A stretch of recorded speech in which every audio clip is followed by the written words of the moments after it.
要是你遇上这样的狗界多焦鱼头，你会不会感到很疑惑？这种狗究竟是有多贵？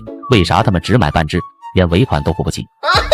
其实这种紧凑型两厢狗叫做卡西莫多犬，因为外表长得很像巴黎圣母院的敲钟人卡西莫多，所以得此名。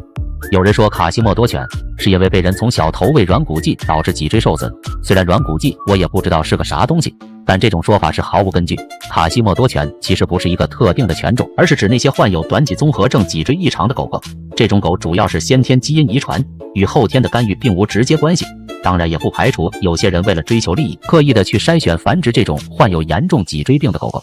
卡西莫多犬虽然长得怪异，但它却并不是长得最丑的狗，反而是这种叫做中国冠毛犬的狗狗，一直都被全世界公认是世界上最丑的狗狗品种。然而有意思的是，虽然它叫中国冠毛犬，可它却是墨西哥血统，并不是我国的本土犬种。就因为它长得太丑，西方人都不愿接受它，所以就一股脑的推给中国。果然，人心中的成见是一座大山。对。